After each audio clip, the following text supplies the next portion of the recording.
ঝমঝম করে বৃষ্টি পড়ছে কলকাতার বুকে। রাজপথ প্রায় ফাঁকা, দু একটা গাড়ি চলছে তখনও। এই প্রচন্ড বৃষ্টিতে একেবারে কাক ভেজা হয়ে গেছি। হঠাৎ আমার হাত ধরে টানতে লাগলো নীলাঞ্জনা। সে বলল, চলো আমরা হেঁটে বাড়ি ফিরে যাই। মেয়েটা বলে কি, এই প্রচন্ড বৃষ্টিতে একেই এত ভিজে গেছে, আবার ভিজবো? নীলাঞ্জনা বলল, আরে চলো, কিচ্ছু হবে না। অজ্ঞতা। নেমে পড়লাম রাজপথে, আর আমার পাশে সে।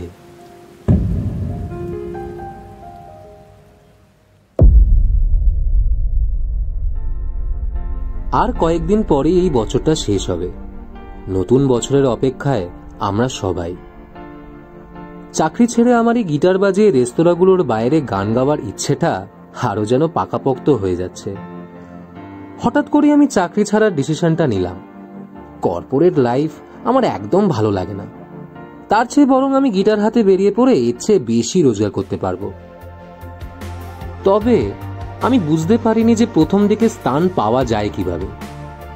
রেস্তোরাঁগুলোর সামনে গিটার নিয়ে বাজাতে বসলে ওরা তাড়িয়ে দিত, ফুটপাতে গিটার বাজালে পথচারীরা হঠাৎ। এইভাবেই কাটছিল আমার দিন। আমার নাম Arindam, BCom final year with একটা পেপারে সাপ্লি।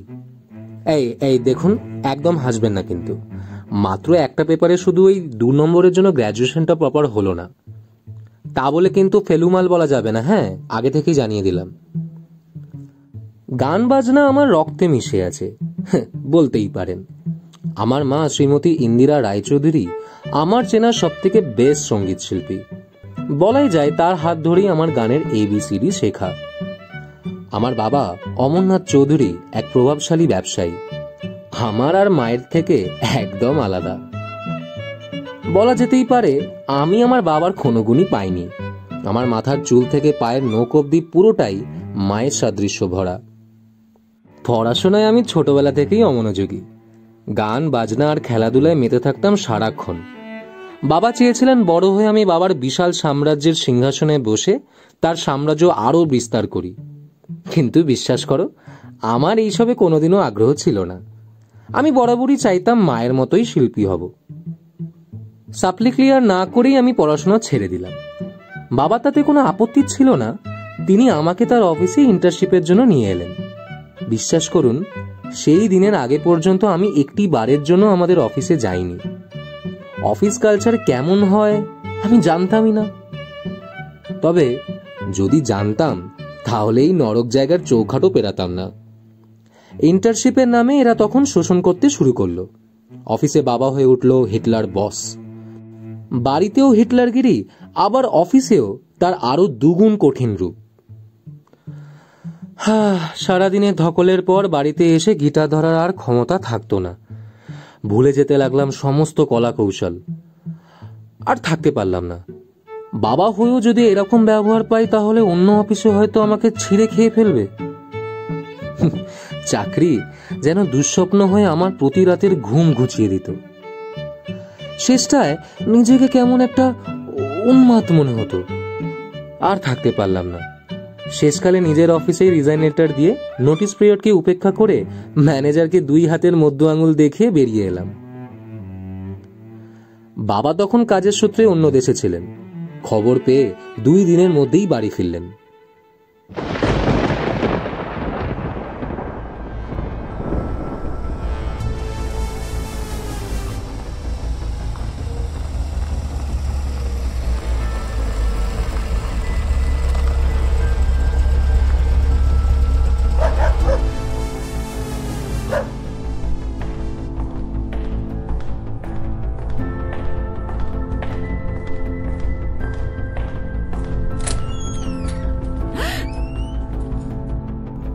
কোথায় তোমার ছেলে? কুলাঙ্গার কোথাকার। ছাড়ো, ওর ইচ্ছা না থাকলে কি করে করবে ও? করবো না মানে? বাবু কোথায় তুমি? এক্ষুনি নিচে আসবে। ছোটবেলা থেকেই আমি বাবাকে খুব ভয় পেতাম। তার রাগ অতি সাংঘাতিক। 24 বছর বয়সেও আমার পা কাঁপছে। কিন্তু এটাই তো সুযোগ। এখন সাহস নিয়ে মনের কথা না বললে আর কোনো দিন বলতে পারবো না। আমি একটা দীর্ঘশ্বাস ফেলে সিঁড়ি দিয়ে নিচে নেমে লিভিং রুমে গেলাম। তখন আমার পা কাঁপছে, বাবাকে কিছু বলার সাহস হচ্ছে না। তার জ্বলন্ত দুটো চোখ একটা দুঃস্বপ্নের মতো আমাকে ঘিরে ফেলেছে। হঠাৎ বাবা এগিয়ে এসে আমার গালে কষিয়ে একটা চড় মেরে দিলেন। তার জোর এতটাই যে আমি টাল সামলাতে না পেরে পড়ে গেলাম। ইডিয়েট, চাকরি কেন ছাড়লে তুমি? বাবা, কি বাবা বাবা করছো? অ্যানসার মি, চাকরি কেন ছাড়লে? বাবা, আমার চাকরি করতে ইচ্ছা করছে না। বাবা, আমি মায়ের মতন শিল্পী হতে চাই। কি কি বললে তুমি? শিল্পী হবে? কুলাঙ্গার ছেলে গান গেয়ে ওই রাস্তায় রাস্তায় বাজনা বাজিয়ে কেউ বড় হতে পারে না। কে বলেছে বাবা? আমি যদি একটু চেষ্টা করি আমি ঠিক পারবো। তোমার তো কত মানুষের সাথে চেনা জানা, তুমি একটু যোগাযোগ করে দিলেই তো হয়। আমি তোমাকে বলেছি আমার ব্যবসা সামলানোর জন্য। মানলাম তোমার হবি এইসব গান বাজনার, তা বলে তুমি চাকরি ছেড়ে দেবে? বাবা, হবি না বাবা, এটাই স্বপ্ন আমার। আমার কোনো আগ্রহ নেই তোমার ওই ব্যবসায়। ব্যবসা আমি বুঝি না, ওটা তোমাদের বোর্ড মেম্বারদের কাজ। কি বলে তুমি? আর একবার বলো। বাবা, আমার কথাটা শোনো, একবার আমার কথাটা শোনো বাবা। এনাফ, অনেক কথা বলে নিয়েছো, আর নয়। I want you in my office tomorrow. এটা ফাইনাল বলে দিচ্ছি। এতক্ষণ আমি মাটিতে শুয়া অবস্থায় কথা বলছিলাম। নিজেকে সামলে নিয়ে উঠে বললাম, না বাবা, আই মেড মাই ডিসিশন। আমি অফিস যাব না। আজ আমার আর্ট কলেজের সামনে প্রোগ্রাম আছে। বাবার মধ্যে আমি একটা উত্তপ্ত আগ্নেয়গিরি লক্ষ্য করেছি সেই দিন। উত্তপ্ত সেই আগ্নেয়গিরির লাভা যেন ঠিকরে বেরোচ্ছে বাবার চোখ, নাক, কান দিয়ে। সেই দৃশ্য যে দেখেনি সে কখনোই বুঝতে পারবে না অমরনাথ চৌধুরীর রাগ কি জিনিস। নিমেষের মধ্যে পরপর দুবার চড় বসলো আমার গালে। কি করছো? ছেলেটাকে মারছো কেন? ছেড়ে দাও, ওকে আর মেরো না। এতক্ষণে বাড়িতে লোকজন জড়ো হয়েছে। হাউসকিপার থেকে শুরু করে মেন গেটে দারোয়ান পর্যন্ত ভিড় করে দাঁড়িয়ে আছে। গম্ভীর গলায় বাবা বললেন, বেরিয়ে যাও এক্ষুনি বাড়ি থেকে। তোমার মতো কুলাঙ্গার ছেলেকে নিজের ছেলে ভাবতেই আমার ঘৃণা করছে। এক্ষুনি দূর হও আমার চোখের সামনে থেকে। তারপর বাকি কাজের লোকদের উদ্দেশ্যে বললেন, আপনারা দাঁড়িয়ে আছেন কেন? কাজকর্ম নেই? বসে বসে টাকা দেব নাকি? যান কাজে যান। থতমত খেয়ে সবাই তাদের কাজে চলে গেলেন। বাবাও বেরিয়ে গেলেন গাড়ি নিয়ে অফিসের দিকে।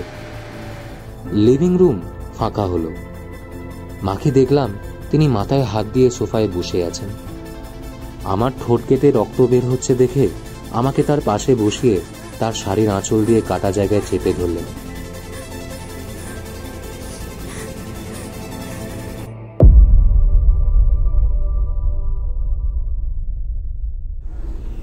পার্ক স্ট্রিটে আমাদের একটা অ্যাপার্টমেন্ট বাবা আমার জন্য নিয়েছিলেন অনেক বছর আগে। রাতে আমি ব্যাগ গুছিয়ে বাড়ি ছেড়ে আমাদের এই ফ্ল্যাটে এসে থাকতে শুরু করলাম। কিন্তু ভাগ্যের এমন পরিহাস, সেই দিন খবরে শুনতে পেলাম এক অতি ভয়ানক মহামারীতে আক্রান্ত গোটা দেশ। সরকার থেকে ঘোষণা করা হলো আজ রাত থেকে শুরু হবে লকডাউন। খবরটা শুনে আমার পা থেকে যেন মাটি সরে গেল। দেশে 144 ধারা ধার্য হওয়ার পর ফ্ল্যাট থেকে বের হওয়া আমার বন্ধ হয়ে গেল। আর কোনো উপায় না পেয়ে আমি সোশ্যাল মিডিয়াতেই একটা পেজ বানালাম, আর সেখানেই আমি গান গেয়ে আপলোড করতাম। প্রথমের দিকে তেমন কোনো রেসপন্স না পেলেও ধীরে ধীরে কিছু মানুষের নজর কাটতে শুরু করলো। তবে এ কদিনে বাবা কোনোদিন কথা বলেনি আমার সাথে। আমি কি করছি, কেমন আছি, কিছুই তিনি জানতে চাননি। মায়ের সাথে রোজ কথা হতো। আমার যখনই কোনো নতুন ভিডিও বেরোতো তিনি সবার আগে সেটা লাইক আর শেয়ার করতেন। আর তারপরেই আরো একজন করত। আমার প্রতিটা ভিডিওতে মায়ের পর দ্বিতীয় লাইক তার থেকেই পেয়েছি। সে এক রহস্যময় নারী। ঘড়িতে মিনিটের কাঁটা আর ঘন্টার কাঁটা এক হয়ে পরস্পরকে যখন জড়িয়ে ধরছে, আকাশে আতশবাজির সাথে নতুন বছর শুরু হলো। কিছুদিন আগে থেকেই লকডাউন উঠে গেছে। শহর আবার তার পুরনো রূপে ফিরে এসেছে। রাস্তায় গাড়ি চলতে শুরু করেছে। এতদিনে ফেসবুকে প্রায় অনেকেই আমায় চিনে ফেলেছে। বেশ কিছু রোজগার না হলেও আমার চলে যাচ্ছে। আমি একটা নতুন ব্যাংক অ্যাকাউন্ট খুলে আমার রোজগারগুলো জমা করতে শুরু করেছি। এর আগে আমি অনেক জায়গা থেকেই পারফর্ম করার ইনভিটেশন পেয়েছি, কিন্তু যাইনি। তবে কি যেন একটা ভেবেই আমি এই শেষের ইনভিটেশনটা ফেলতে পারলাম না। টিএস ক্রিয়েশন বলে একটা কালচারাল সোশ্যাল মিডিয়া পেজ থেকে ফেব্রুয়ারি মাসের ভ্যালেন্টাইন্স ডে উপলক্ষে একটি অনুষ্ঠান আয়োজন করা হবে। সমাগম হবে বেশ কিছু শিল্পী মানুষদের। এইসব জ্ঞানীগুণী শিল্পীদের মাঝে নিজের একটা স্থান পাওয়া, এটা সত্যি ভাগ্যের ব্যাপার। মাকে জানালাম পুরো ব্যাপারটা। বাড়িতে ঢুকতে না পারলেও রাস্তার উপর থেকে তার পা ছুঁয়ে আশীর্বাদ নিয়ে একটা ক্যাব বুক করে আমি বেরিয়ে এলাম। যাওয়ার সময় হঠাৎ আমি উপর দিকে তাকালাম। দেখলাম ব্যালকনিতে বাবা দাঁড়িয়ে আছেন। তার দৃষ্টি শুধু আমার দিকে। আমার চোখ একটু ছলছল করে উঠল। আমি অজান্তেই বাবার দিকে তাকিয়ে হাত জোর করে নমস্কার করলাম। তারপর চোখ মুছতে মুছতে চলে গেলাম। আমাদের গল্ফ গ্রিনের বাড়ি থেকে ক্যাবে উঠে একটা সেলফি তুলে পোস্ট করলাম ফেসবুকে। তার আগে থেকেই টিএস ক্রিয়েশন পেজ থেকে জানানো হয়েছিল আমার সেদিন অনুষ্ঠানের উপস্থিত থাকার কথাটা। গাড়ি ছুটছে ফ্লাইওভারের উপর দিয়ে। এমন সময় আমার ফোনে একটা নোটিফিকেশন এলো। আমি দেখলাম ফেসবুকে আমার সেলফি পোস্টের কমেন্ট সেকশনে অনেকগুলো কমেন্টের মাঝে আরো একটি কমেন্ট, সেই রহস্যময় মেয়েটির কমেন্ট। সে লিখেছে, আমিও আসছি, দেখা হবে। এতদিন আমি কখনো তার প্রোফাইল খুলে দেখিনি। কাউকে স্টক করার স্বভাব আমার ছিল না, কিন্তু অজান্তেই কেন জানি না আমার ওকে দেখার প্রবল ইচ্ছা হতে শুরু করলো। দেখলাম মেয়েটা সদ্য তার প্রোফাইলের পিকচারটা বদলেছে। নীল রঙের একটা বেনারসি শাড়ি পরে এক মিষ্টি হাসি নিয়ে দাঁড়িয়ে। মুগ্ধতা বলতে যা বোঝায় আমি আজ প্রথম অনুভব করছি। নীল রং আমার ভীষণ প্রিয়। তাকে দেখলে মনে হয় প্রেমের দেবী, যেন দেবলোক থেকে মর্তে এসেছে শুধু আমার জন্য। তবে মুখটা খুব চেনা চেনা লাগলো। মেয়েটিকে কোথাও যেন আমি দেখেছি, এখন মনে পড়ছে না, কিন্তু মুখটা আমার খুবই চেনা লাগছে।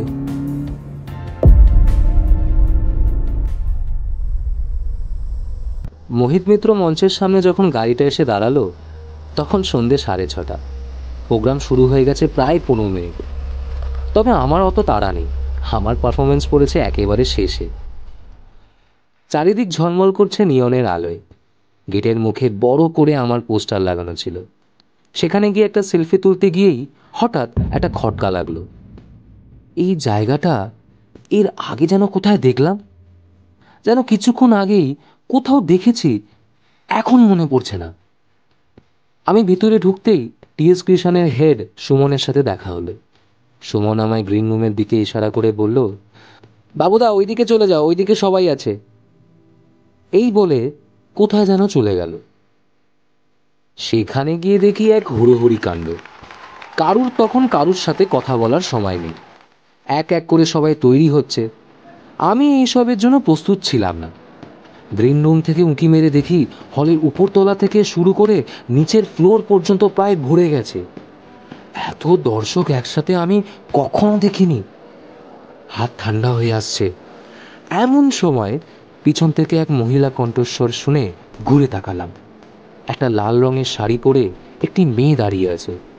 আমাকে ঘুরে তাকাতে দেখে একটু হাসি মুখ করে বলল, অরিন্দম দা, চিনতে পারছো?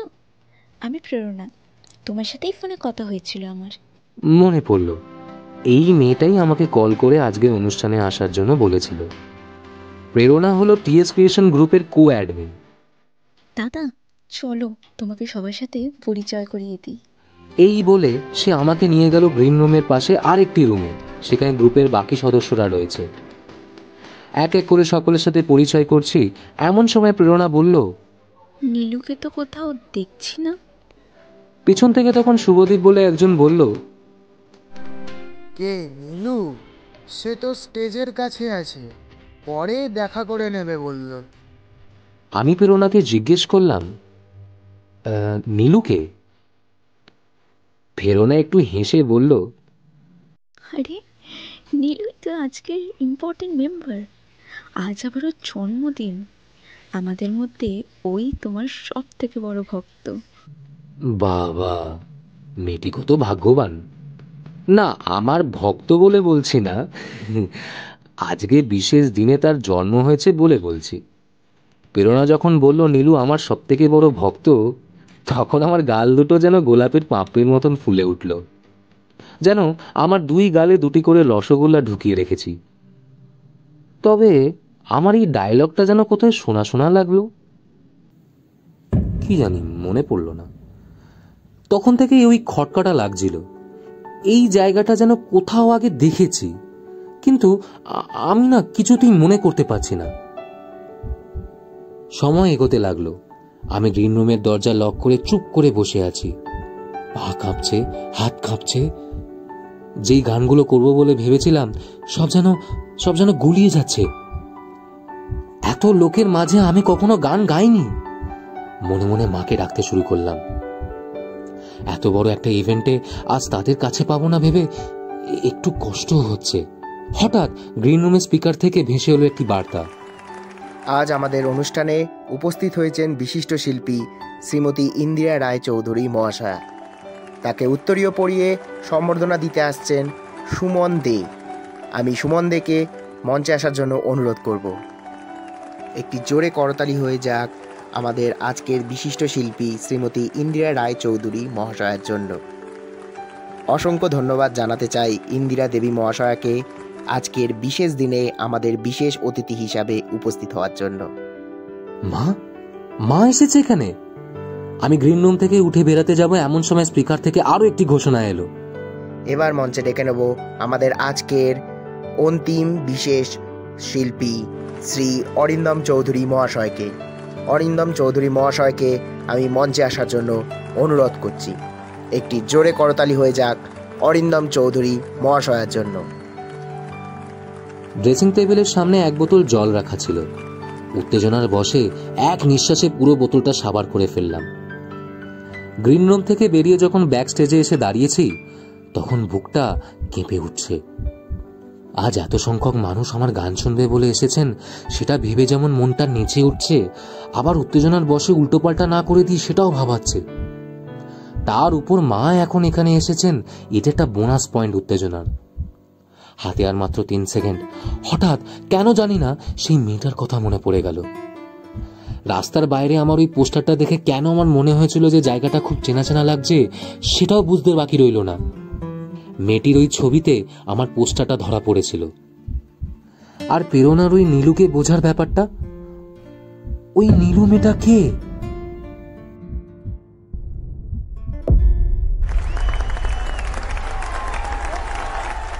আর সময় নেই। আমি স্টেজে আসতেই উল্লাস ধ্বনিতে ভরে উঠল গোটা হল। এত লোকের মাঝে আমি দাঁড়িয়ে আছি। আমি আগে কখনো ভাবিনি চারিদিক থেকে শুধু আমার নাম ভেসে আসছে। নিচের দিকে তাকিয়ে দেখি মা, তার দু চোখ ছলছল করছে। মুখ থেকে অস্ফুট স্বরে বেরিয়ে এলো, মা। স্টেজ ফিয়ার আমার বরাবরই। ছোটবেলায় স্কুলে যখন ছিলাম, সেখানেও সরস্বতী পুজোর অনুষ্ঠানে গান গাইতে উঠে আমার এরকম অবস্থা হয়েছিল। আমি তখন হিন্দু স্কুলে পড়তাম। এই রকম টেনশন সহ্য করতে পারছি না দেখে আমাদের স্কুলের এসবি স্যার গানের প্রথম কয়েকটা লাইন গেয়েছিলেন।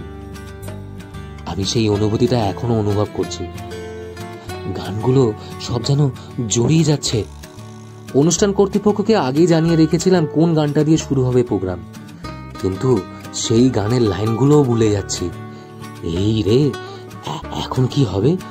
হে ভগবান, এসবি স্যারের মতো কাউকে পাঠাও। গান গাইতে পারছি না দেখে দর্শকের মধ্যে কেউ কেউ বলে উঠল, কি হলো, গানটা শুরু করছে না কেন? ভয় লাগছে, এদিক ওদিক তাকাচ্ছি, লজ্জাও লাগছে, কি করব বুঝতে পারছি না। এমন সময় ব্যাক স্টেজ থেকে ভেসে এলো এক মিষ্টি মেয়ের কণ্ঠস্বর। মেয়েটা এবার স্টেজে আসতেই আমি চমকে উঠলাম। হঠাৎ ভেসে আসে শত মানুষের উল্লাসধ্বনি। সেই মুখ, সেই চোখ, সেই হাসি, এমন হাসি আমি আগেও কোথাও দেখেছি। নীল রঙের বেনারসি পরা সেই রহস্যময় নারী, এই কি সেই যাকে আমি খুঁজছিলাম? আমার হৃদয় হরণ করেছে এই সেই নারী। মুখটা আরো চেনা চেনা লাগছে। শুধু যে তার ছবিতে দেখেছি এমন না, আরো যেন কোথাও দেখেছি। অনেক বছর আগে সেই হলুদ রঙের সালোয়ার কামিজ আর জিন্সের প্যান্ট, আমাদের স্কুলের সেই অনুষ্ঠানের দিন। এসবি স্যারের পিছনে তার জামার কাপড়টা ধরে দাঁড়িয়েছিল সে। তারপর আর তাকে কোনোদিন দেখিনি আমি। সেই দিনের পর থেকে আমি রোজ টিফিন পিরিয়ডে স্কুলের করিডোরে ঘোরাঘুরি করতাম, কিন্তু তার সাথে কোনোদিন দেখা হয়নি। এত বছর কেটে গেছে, কিন্তু আমি আজও সেই দিনগুলোর কথা ভুলতে পারিনি। মেয়েটি আমার স্বপ্নে এসেছে বহুবার, আর বহুবার আমি নতুন করে তার প্রেমে পড়েছি। আজও সেই একই অনুভূতি। নীল রং যেন প্রভাব বিস্তার করছে আমার গোটা শরীরে।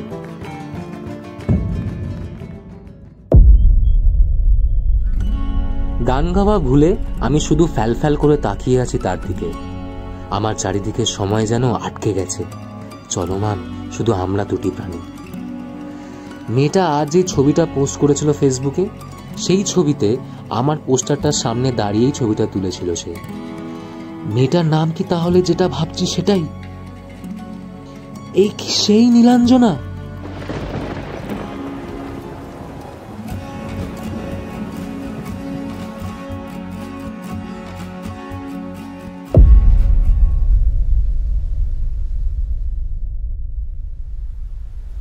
ঝমঝম করে বৃষ্টি পড়ছে কলকাতার বুকে। রাজপথ প্রায় ফাঁকা, দু একটা গাড়ি চলছে তখনও। এই প্রচন্ড বৃষ্টিতে আমরা একেবারে ভিজে গেছি। নীলাঞ্জনা বলল, এত ভালোবাসা আমায়, আমাকে নিয়ে গল্প লিখে ফেললে? আমি মাথা নিচু করে দাঁড়িয়ে আছি। সে এবার আমার আরো কাছে এসে দাঁড়ালো। তারপর বলল, হ্যাঁ, আমি সেই নীলু। আমারই সেদিন জন্মদিন ছিল। জানি আমি।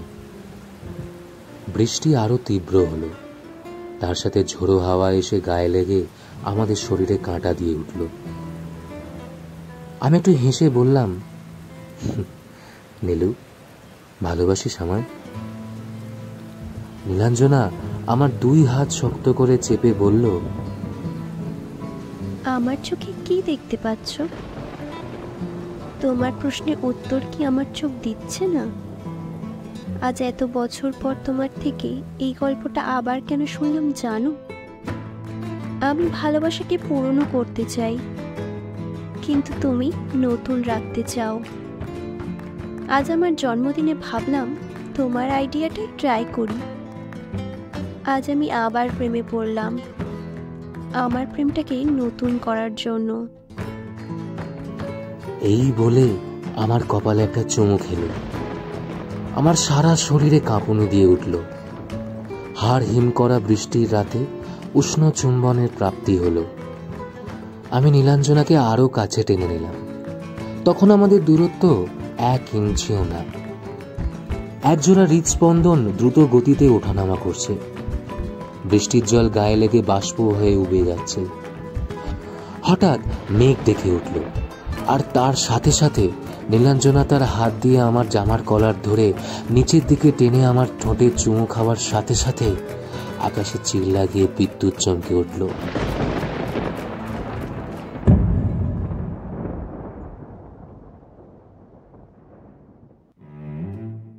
শুনছিলেন আজকের গল্প অরিন্দম ওঝার লেখা নীলপ্রভাব।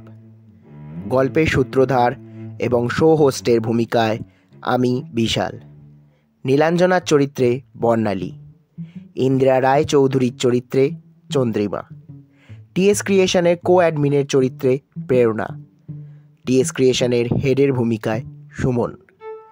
গল্পের অন্যান্য চরিত্রে শুভদীপ আর আমরা সবাই। গল্প পাঠে অরিন্দম চৌধুরী এবং অমরনাথ চৌধুরী এর চরিত্রে অরিন্দম। পর্ব পরিচালনায় চিলিস ক্লাসিক্স মিডিয়া। যৌথ উদ্যোগে টিম অভিশ্রুতি। শেষ হলো আজকের আমাদের বিশেষ নিবেদন নীল প্রভাব। আগামী পর্বে ফিরে আসছি আবার নতুন গল্প নিয়ে। ততক্ষণ সবাই সুস্থ থাকবেন, ভালো থাকবেন। নমস্কার।